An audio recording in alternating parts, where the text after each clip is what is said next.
Hello, uh, good afternoon or good morning, right, whenever you're watching this.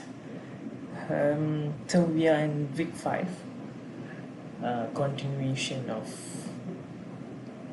the previous chapter, right? It's somehow related, right? It's related with in concept, in relation with theories of media and society, right?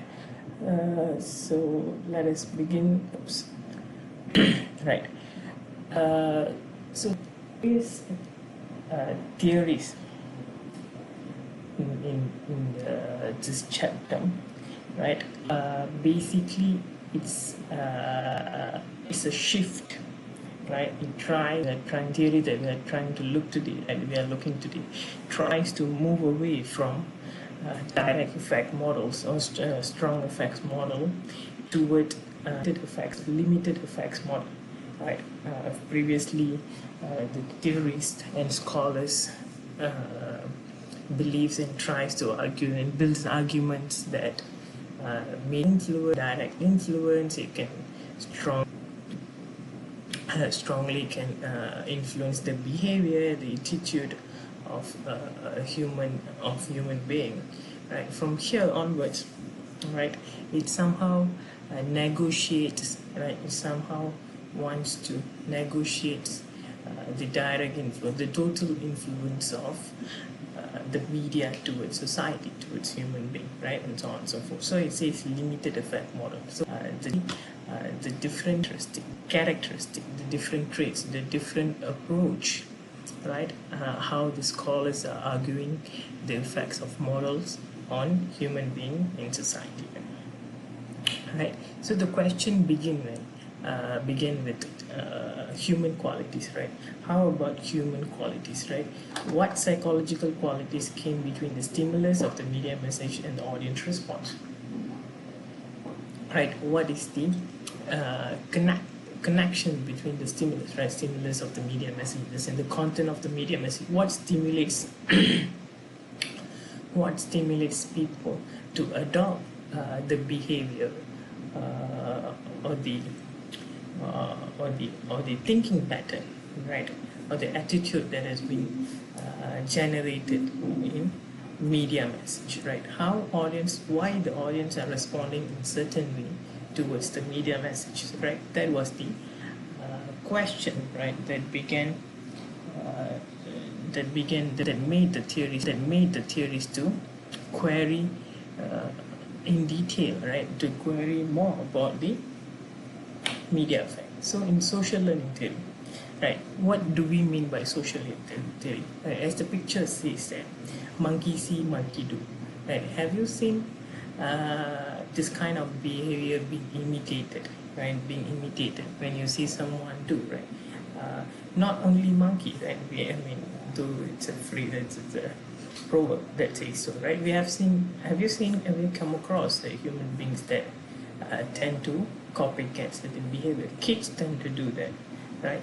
If you are, if you have so acquainted, so interested about a content, right? It could be a film stuff, for instance, right? Movie stuff, a program, right? So on and so forth. Like recent program, the program, what the Netflix series, Money Heist, right? Right? People are talking about them. We wouldn't be surprised to see that. Wouldn't be surprised that the Dali mask that was used in the series, right, it being emulated, being copycat, being copied different parts of the world in their protests, in the demonstration, even for fun and so forth, right? So why do people respond to that? Right? Why people are adapting to that? Right. So basically, the conceptualization of social theory, right? The basic concept is to see people as learners, right, as constant learners who could think, then make a difference in the acquisition of new attitudes and behaviors, right? You see a thing, right? You think, you wonder about that, you see whether it's imitable, whether it's in your favor, whether think that interests you, right? Then you decide whether to adopt the new attitudes or behavior from your dressing, from your behavior, attitude, the way you speak, right, the way you sit, the way you dress, so on and so forth, and various ranges of effects on human beings, right? Right. So behaviorists asserted that people learn new behaviors when presented with stimuli, make a response, and have those responses reinforced through rewards or punishment. Right. Basically, what it says that when you are rewarded, right, according to behaviorists, right, behavioral psychology, if you've came exposed to behavioral psychology, right. Basically, the argument is that let's say when you behave, right, could you remember track down any memory when you were a kid, right? If you behave behave politely, right? Behave with a good discipline, for instance, right? You are being polite to the elders and so on. Were you rewarded? Right? Were you given an ang pao, for instance, right? Were you given candies? Were you given sweets and so on, right? So some sort of rewards that make you feel appreciated, right? You feel that it is a good thing that you should continue since you are being rewarded, right? On the other hand, punishment, right? It says when you're punished, right? When an attitude or behavior, the way you speak, or certain action, right? Punishment, it draws punishment, right? That resulted in punitive measurement, right? Let's caned before. I've been caned before, right? If you've been reprimanded, right? Have you been caned in school before? Right? Maybe for skipping classes, right? Ponteng sekolah, right? Jumping out of school, right? Then you find that this kind of attitudes, right? Even that's why we have laws and punishment laws and orders, assuming that, or in the belief that when you're punishing someone, right, they won't repeat those actions, right? So that's the basic idea of behaviorist in social learning theory, right? A psychology who subscribes, blah blah blah. This is the definition, right? Right, that is the basic understanding. So now cultivation theory, we see into cultivation theory, right? Macro level questions about the media's role in society. Right? What do we mean by macro level questions? Right? We see into them. Right? Posits that telesystem, that crisis system that cultivates and creates a worldview, although possibly inaccurate, becomes a reality because people believe it to be so.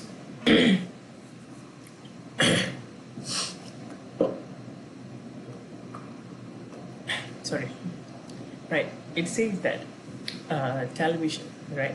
Cultivation theory is very much, although it can cover entirely different sorts of mass media, right? But it was initially came into being to understand, to study about television effects, right? So it says that television disseminates messages, right, to the people, right? So it has the capability, it has the power to cultivate or create a worldview, create a pattern of thinking, right? A thinking pattern, a thought of mind, right? And the justification we should be seeing later slides, right? So even though, right, let's say ethnic stereotyping, right? We take the example of ethnic stereotyping, right? If you see that about out of 10 films, right? If you see that almost 9 films have compulsory black characters who always commits, who plays the negative role, right? Out of 10, almost all 9 films have a negative character, but it could the black character plays the negative role, right? So it has, according to cultivation theory, right, it says that it would be able to cultivate a worldview thinking, saying that the people who are constantly exposed to this system, this message system, they would soon build a reality around the message that has been conveyed in the television, which is believing that all black peoples are criminals, right? They are bad, which means it's like generalizing the entire population of blacks as a negative person, right? Like we discussed last week about the Rohingyas and so on and so forth, right? We tend to say that when they came in, right, it's not only the majority point of view in our class, right? Even if you look at social media and the people's reaction, the mass society's reaction is very much similar, right? But whether it's a cultivation of television, right? That can be argued, right? But the perception, the general perception that they are violent, they can create instability, they are not satisfied, and so on and so forth, are very much generalized stereotyping view. So let's say if you watch about 5 different advertisements about and in these 5 different advertisements, women always plays the role of homemaker, right? Gardening, any house chore related to the house chore, right? Then it says that it may cultivate a belief, right? It may induce a belief that women are only made to do house chores, right? Because it doesn't show them in any other characters, right? It doesn't show them as a pilot. It doesn't show them as a what in other respectable positions. So these are the argument on cultivation theory, right? Right. One specific medium, television, right? As I said, study the role of television in society. Exposure to the world of TV contributes to the viewer's conception, right? How viewers build their conception about the real world. Right? As the examples then that I've told you earlier, right? There's not predict direct impacts on our thinking about specific issues. Okay, before that, it becomes a study of long-term effect. Why does it say that long-term effect? Right? It doesn't say that if you watch a movie on and off, television on and off, and so on, it will be it will have an immediate impact on your behavior, beliefs, and ideas, and so on and so forth. It says that basically, if you're exposed to the television for a long time, let's say about 5 years, 4 years, few months, right? You're constantly exposed to the same kind of message and so on, right? It says that on the long run, right, it will have a lasting impact on, in shaping your beliefs and so on and so forth, right? So that is the main argument. Right, direct impacts on our thinking about specific issues or attribute of those issues, but impact the very way we view the world, right? The conception of the world altogether, right? How to, let's say, like in another class we had discussion about minimum wage and so on, right? Some says that minimum wage is justified, right? If you are struggling to make your ends meet, then you have to do, right? That's a jobs, right? That's a worldview, right? That's a worldview. That's one perspective. Let's a different perspective. Let's say we took the critical perspective that says that this person has contributed to the development of the nation, right? He or she has been contributing in construction sectors, in 3D sectors, but the wage is very much low compared to the labor that the person has contributed, right? So it's a different. So it says, right? So it says a cultivation theory has the capability, as I said, would influence the way you view the world, right? Right. The second one also same thing, right? As we discussed earlier. Right. These are quotes which you can read for yourself. Right. Definition: people who watch television frequently are more likely to be influenced, right? As I told you, more frequently and for a long time, right? You would be influenced by the messages created and sent to you by television, right? Then you can ask, I'm not watching television, would I be exposed? Would I be influenced? The message that is being sent will be. But then, even though the medium has changed, but then you can apply the same theory to understand whether different mass medium has similar effects on individuals, right? So television, right? Why television, right? It has the ability of or creates the concept of storytelling is central to cultivation story. Right, the human are different because we live in the world that is created by the stories as well. Right, we learn the world indirectly through what we know, things we know from the stories we hear in the story. Like for instance, in our childhood days, right? I don't know whether, right, most of us, right, in our childhood days came across our parents would read bedtime stories, or you yourself have read bedtime stories, right? From there we synthesize, right, or we conclude with moral of stories, right? From there we uh, we learn the our roles in society, how the society functions, what are the values we should carry forward, and so on, right? So that's how the medium of television also plays here, right? By storytelling, uh, even if you take news, right? News is no more straightforward, right? It has been never straightforward, right? It is telling your story, it's narrating a story, right? It starts with the most impactful message in the beginning, in the lead, we call it in journalism, right? And then followed by a few bits and pieces of the information from the sources, right? A sensationalistic, a sensational headline, right? So it gives you an impression of storytelling, right? Right, these are all backgrounds concerning cultivation theory, right? Right, these are the background to dialogue, right? You can see why they came up with the theory, right? What drove them to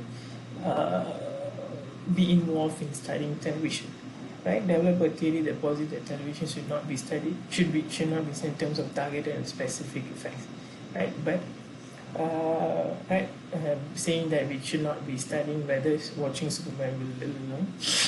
Right, example, right? Right. Rather than doing that, what Gardner and his colleagues did was study the effects in terms of the cumulative and overarching impacts it has on the way we serve the world. Right. Right. Okay. They're supposed to be, I'll edit that later, right? Basically, the concept of violence, there are other factors like sexual identity and so on and so forth, right? Like when you take the concept of violence, right, says that if you are exposed too much to violent content in televisions, right, you, the viewer, right, the viewer could be imitating, right, or embed these values of violence or violent behavior could be found in the viewers itself, right? So assumptions, right? Assumptions of the cultivation analysis, right? Television is a unique medium requiring a special approach to study, right? You have to put it in a context that television was in that era, along with radio, what else? Newspapers, and so on and so forth. In its initial, which means it was the only image, motion based, right? Motion based, and day-to-day content, right? You can watch it almost if you own a TV, right? You have the access to it, then you can watch it every day. Compared to cinema, right? And so on, compared to radio, right? Compared to radio, right? You cannot watch it, right? There are limited effects of it, right? That's why it's a unique medium, right? Messages form a coherent system, the mainstream of culture, right? It's coherent system. It's in the sense that it creates a logical system, right? It is very much structured. It has a flow, as I say, like storytelling, right? It has certain time for cooking program and so on and so forth, right? Right. Those message systems too quite close to cultivation, right? The messages being created, right? It gives you a clue on what to cultivate, what to be imitated, right? Analysis focuses on television contribution over time to thinking and actions of large and otherwise heterogeneous social aggregates. Right? Uh, right. This is the nature of TV's vision. Right? TV is pervasive. Right? Uh, Pervasive in the sense that it can be found in almost every household, whether you or not, frequently or not. Right? It has become like a companion for a time being. It was the only companion for us, right? The homemakers, right? Highly accessible, does not require for literacy to watch it, right? If, for instance, in television, newspaper, you have to be able to read. You have to be literate, right? In TV, you just have to listen, right? Sorry, watch and listen. Coherent, presenting the same basic messages about society across programming and across time, right? Repeated telecasting, right? Like I said, like content or advertisement, right? It is repeated throughout different different programs, but it disseminates same kind of messages, right?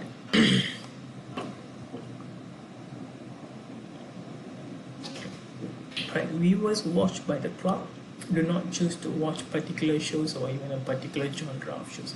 And this is back in time when the television wasn't big. Right, you just like now what we do, binge watching, like in Netflix, in Amazon Prime, and so on, right? Active, right? But those days you cannot select and what do you call it? You cannot control your content, right? You only can watch what is being telecasted at the point of time, right? But now it is much more.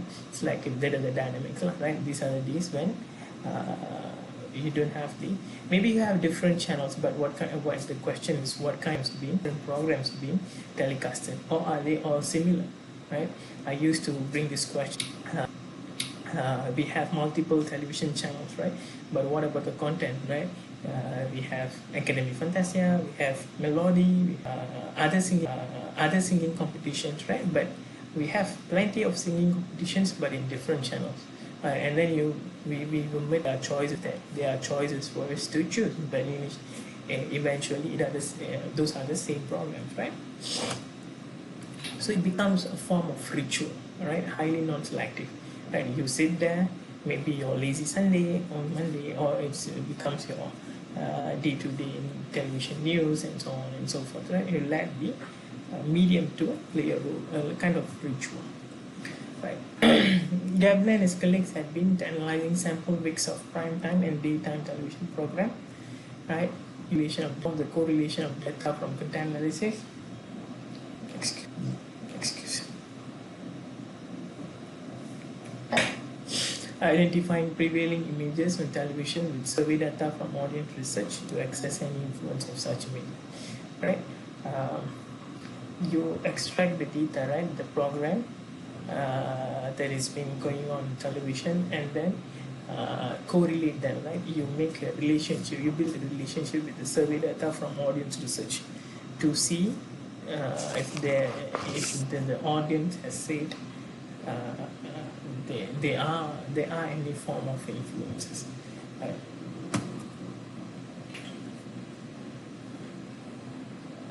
See, these are the examples, right? As I told you, right? Not only dominated by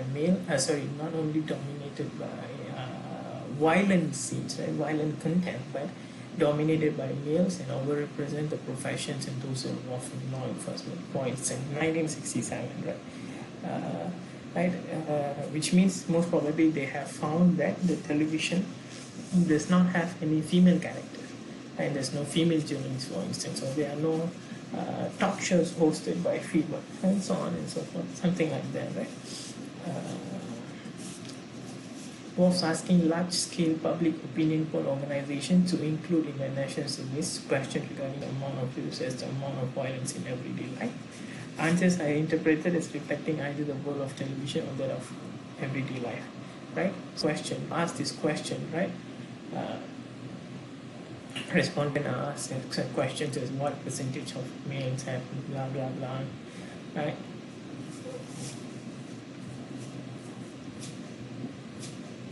Right, you can see the how much TV has how much influence the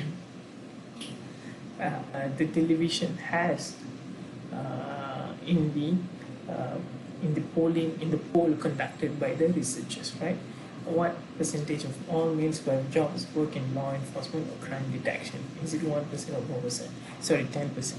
Right. So in American TV, about 12% of all male characters hold such jobs. So 10% would be the TV answer, and 1% would be the real world answer, right? Right. In reality, there might be only 1%, right? But in television, almost 10% of them what do you call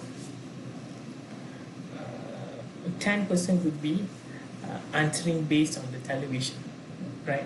If the movie shows that if the television content shows a frequent male characters holding such jobs, for a police job or law enforcement jobs, for instance, right?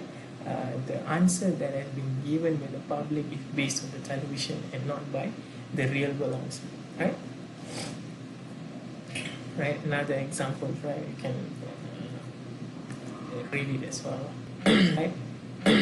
Control experiment addressed the issue of cause and effect manipulating behavior of American college students to create heavy and light viewing groups, right? These are all examples for you to ponder upon, right? For you to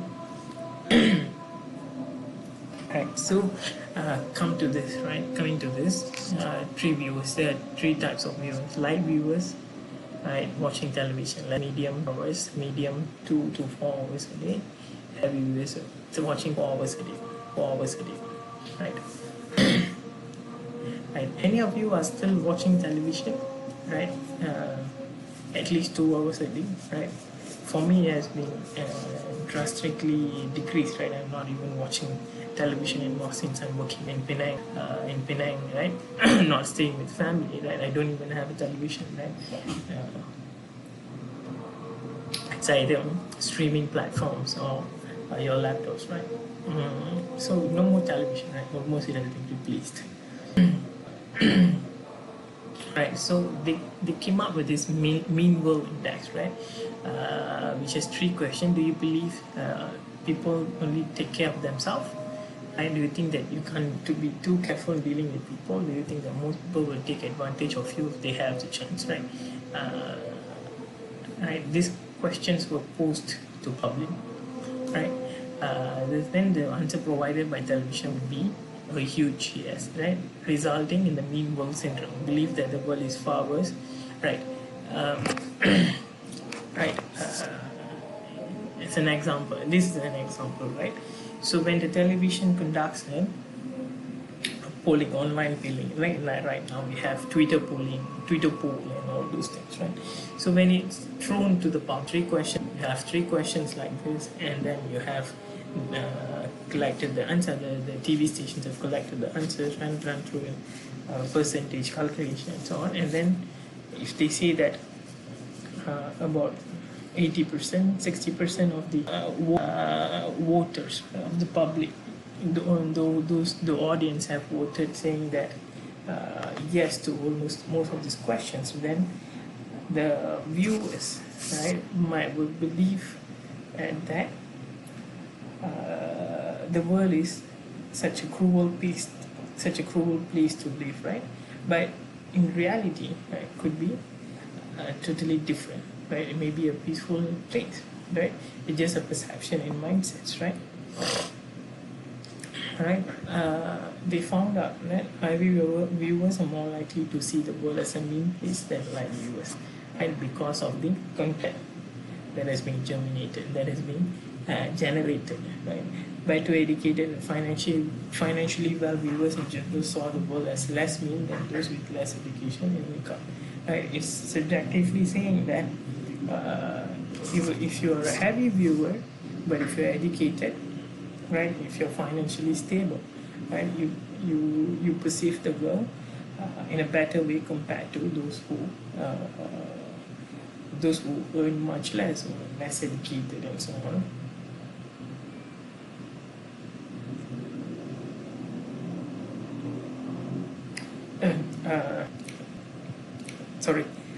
It was supposed to be that what I was saying, that better educated and financially well viewers, but those who are not exposed as much as heavy viewers, right?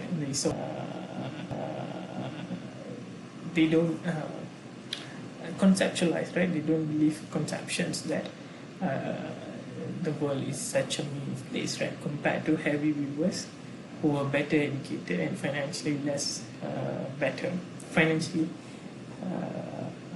financially better, so the people as the low income and less educated people, right? So it's basically saying that, sorry for my misinterpretation, right? Basically saying that even though if you're educated, right, highly educated, right, you are financially stable, you earn well, but if you are exposed too much on television, right, if you're exposing yourself too much on television, the effect would be similar to those who earns less and less educated people. The effect would be similar, right? Heavy viewers believe in a mainstream perception of the world as a mean place, even when they are then when they were in a middle class society. That's what I'm saying. So that's what I'm saying, right? Basically demystifying the class perspective, right? It doesn't say that if you're working class, then you are highly vulnerable, right, compared to urban middle class and so on and so forth, right? Also been used to understand, investigate perceptions of affluence, divorce, working women, fear of victimization, values, and so on and so forth, right? Mainstreaming and resonance. So we'll see what it is, right? So mainstreaming basically is the process in which heavy viewing of television resulted in a similar perspective among viewers who vary in education and economic class, right? Like I told you, right? It doesn't matter in which class you belongs to, right? Whether it's working class or you are high class, right? Bourgeoisie and so on, right? The effects are somehow similar, right? And it tends to result in similar perspective, right, among the viewers. Right, by imposing one trend that is the mainstream, minimizes differences or eliminates them completely, right? Promotes coherence and homogeneity among society involves, right? Right. I like to bring again the the example of Rohingya situation. Right? You can see that people cross of ethnicity, people cut across social class, right? Sorry, give me a minute.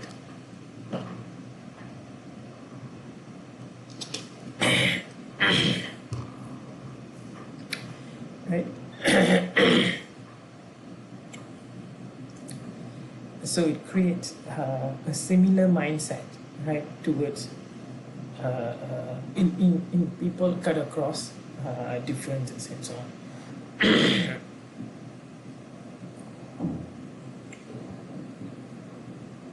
Right.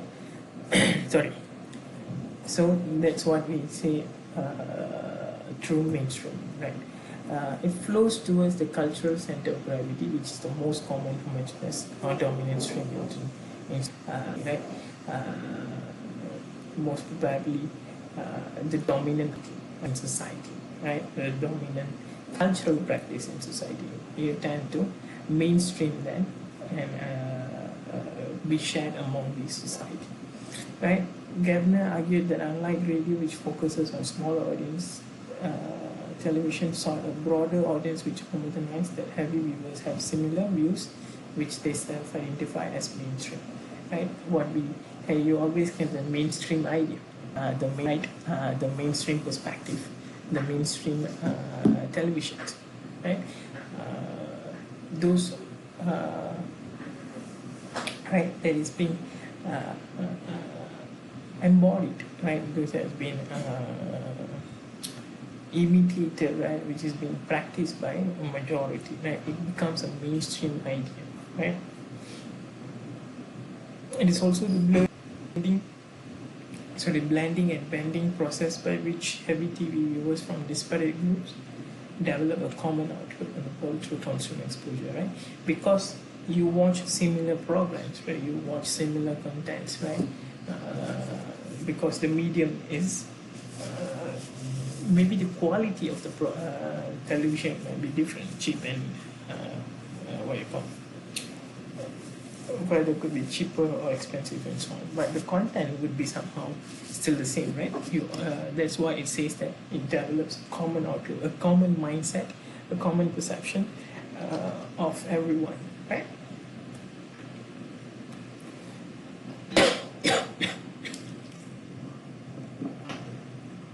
Right. So, what did Gabner and his colleagues did was they identified three B's, right? Television, right?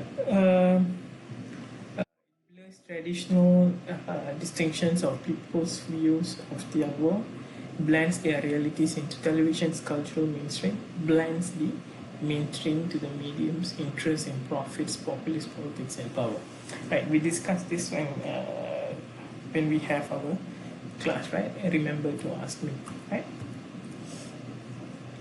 Resonance, right, is the process by which heavy viewing of television affects viewers who have first-hand experience of violence. Argued that the portrayal of violence causes viewers to relive the experience over and over again. Right? Congruence of the television world and real life circumstances may resonate and lead to markedly amplified cultivation patterns. Combination of everyday reality and television provide resonance rules that resonates with the individual, which in turn amplifies cultivation.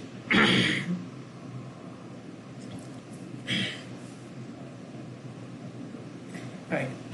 So basically, according to Gabler, and based on cultivation theory, right, heavy viewing of television, right, who have already a viewer that has already have a viewer that already has a first-hand experience of violence, right? So it somehow reinforce or relive the experience over and over again. It somehow repeats. It gives a satisfaction, or it can give you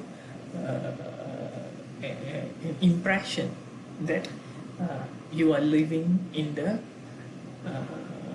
in the violent scenes and the violent betrayal and so on and so forth, right? So it's now the combination, right? The combination of everyday reality and television provide a double use, right? Maybe how do I give an example? Maybe a criminal, maybe a gang, right? For instance, right? His life is full of violence and so on, right? So and then you to recreate, right, or to relive that moment, right?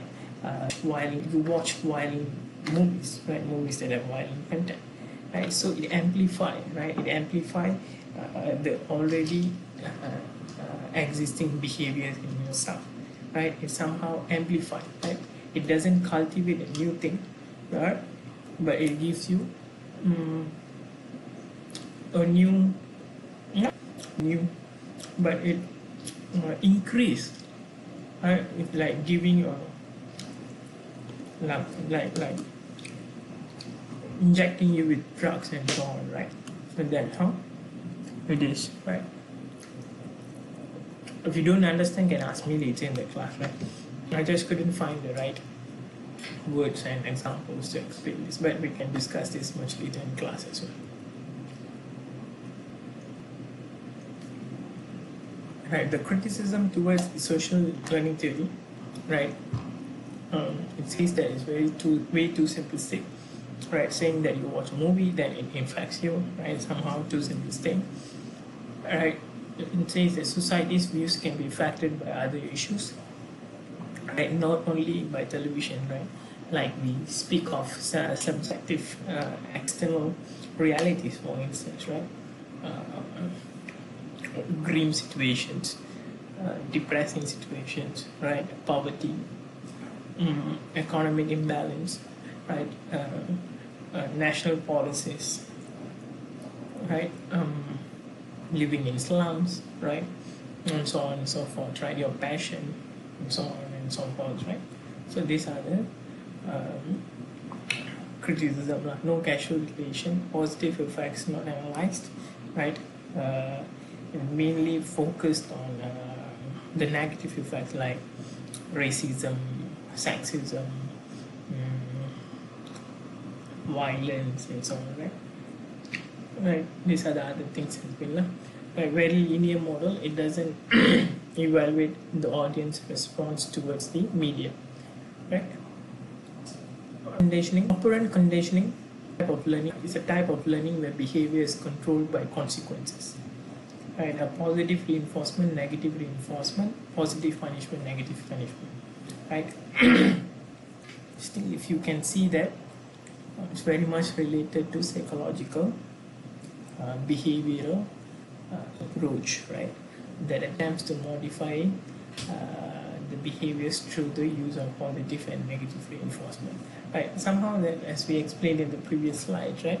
If you give them a positive, like, okay, when someone says something, right? Maybe it's partially correct, right? But when the person is being what you call being praised, positive and encouraging words, right? It somehow motivates the person to be more interactive, right? To be more involved in the class and so on, right? That's what we call positive and negative reinforcement, right? It helps to simulate and adopt certain behavior, right? Through operant conditioning, an individual makes an association between a particular behavior and a consequence.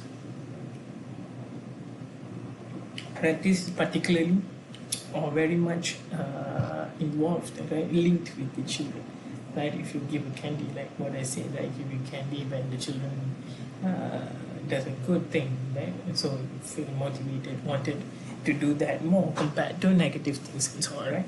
Or reprimanding for them to not repeat the same things, right?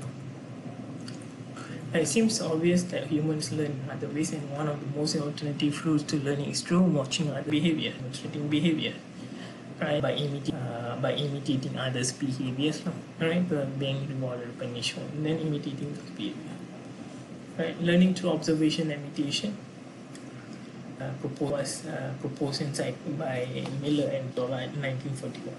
Right? Act of copying somebody or something, right? Have you ever done imitation of your parents? Right, the way they sit, right, the way they talk, their body language, and so on, right? Or maybe your favorite movie star, right, as we spoke earlier, and your celebrity, any celebrity for the matter, right? And then it's positively reinforced by imitating, gives you an exuberant feeling, and some sense of a happy feeling, right? You're satisfied with those by observing. Imitating those models, right?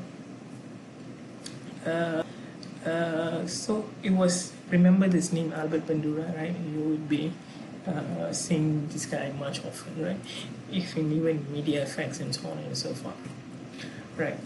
Social learning theory, if you remember Bobo doll experiment, right? You can watch it in YouTube and so on, right?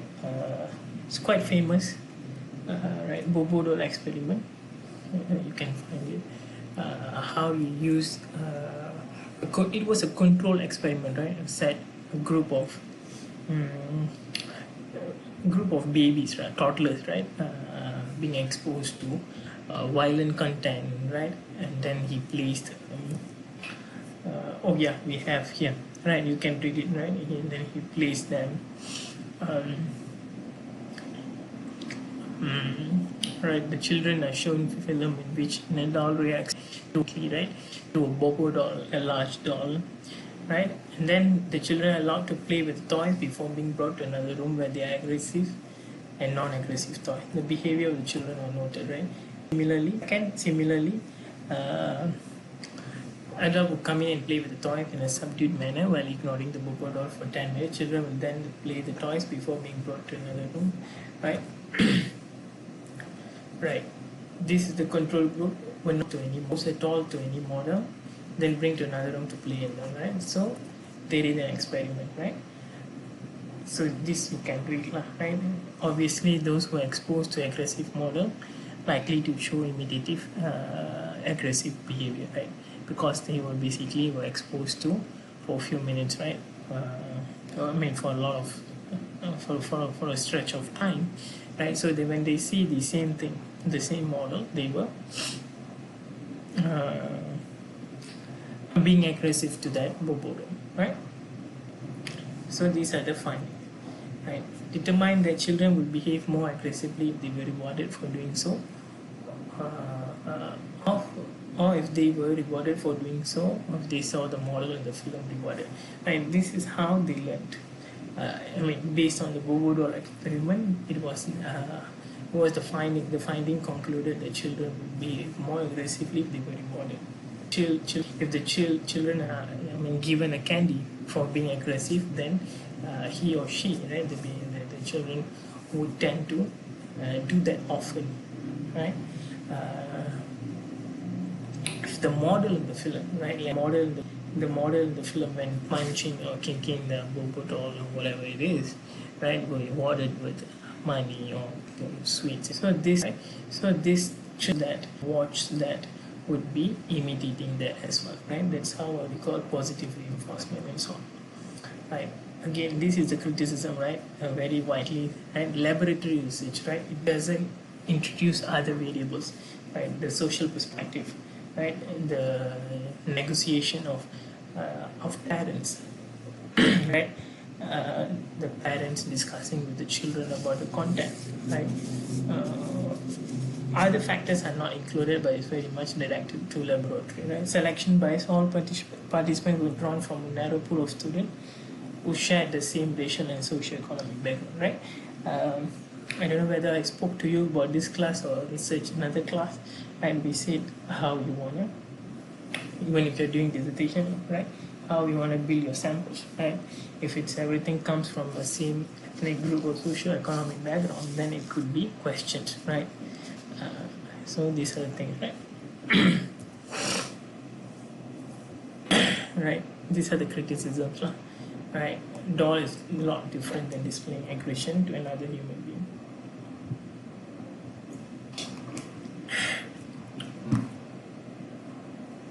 Right. Identification, process of identification, particular form of imitation, right? Copying a model, right? You identify yourself with another character, right? Another person, trying to be like the model with respect to some broader quality, right? Right. If an individual feels a strong psychological connection to a model, he or she feels some sense of identification with the model, right? The basic examples are like always parents, right? I mean, parents, your friends, your role models, idols, stars, celebrities, and so on, right? You wanted to identify yourself with with whatever it is, right? And you tend to imitate them. Identification springs from wanting to be and trying to be like the model with respect to some broader quality. Right? Maybe you want to expand a bit the quality of your model, right? Right, in terms of clothing and food choices. Right. Key concept: observation, learning, social cognition, right? You're thinking, formulating your thinking from the media operates in one of three ways, right? Observational, inhibitory effects, disinhibitory effects, right? We'll look into that.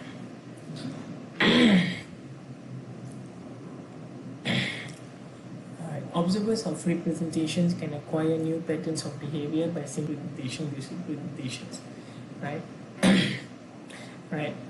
This is why we say that when you watch a content in film, right, like kung fu movies, like action movies, right? So you tend to observe them and learn them, like YouTube tutorials, right? Like what we said, but this is more on affecting your attitudes and behaviors, right? So these four models, right? Attention, retention, reproduction, and motivation, right? This you can read it, right? It's very straightforward.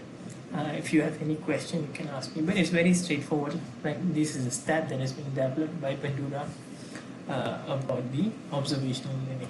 Right? Inhibitory effects, right? Seeing a model in a representation being punished for certain behavior would decrease, right? It is assumed that would decrease the likelihood that the observers will behave in that way. Right? The examples: if the kid or if you yourself have seen an image, right? Like the smoking advertisement, right, in cigarette boxes, right? If you see them, if you see those images, right, you would uh, distance yourself from practicing such behaviors and so on, such practices, right? So that kind of inhibitory. These inhibitory effects are the contrasting ideal, right? The contrasting to inhibitory effects. Shows threatening or prohibited by being inhibited is often sufficient to increase the likelihood that observer may, right? See the example, right? We have, I don't know whether it was your generation, but I remember when I was a kid, the X factor, right? Fear factor and those things and so on, right? You eat all sorts of things now. There's a guy who eat a bat, then almost entire world is suffering or something like that, right? You see that when you win contest for eating snakes and so on and so forth, or dangerous insects and so on, then you might want to copycat them, maybe because you wanted to participate in the contest, right? Many of the models today that people learn from are those that are seen, heard, read in the mass media, can be seen in documentaries, dramas, and right, you can emulate them in other media as well. Right? Being rewarded, punished, or and many today believe that children and adults change their behavior based on observation of the belief of these models, right? Basically, right? Normally, it comes to these main questions of violence or sexual identity, right? Sexual behavior, and alcohol consumption or drugs, drug abuse and so on. Right? We always, when we speak about media effects, it comes down to these three main topics. Right? Concern with behavioral effect would suggest a depiction of violence. Right? Always when there was in Britain, there was a study conducted altogether. I think it was Bandura again, right? He did when there was a growing resistance, right, and growing violent behavior among the community. They did a research whether media was playing a role in cultivating these behaviors, right? Right, so early research says that there's a basic link between watching violent behavior and modeling that behavior, right? When you watch, you tend to imitate. And then recent research somehow limited that, right? Positing the issues such as pre-testing. And maybe this person has been exposed to a violent family history, right? Domestic violence, right?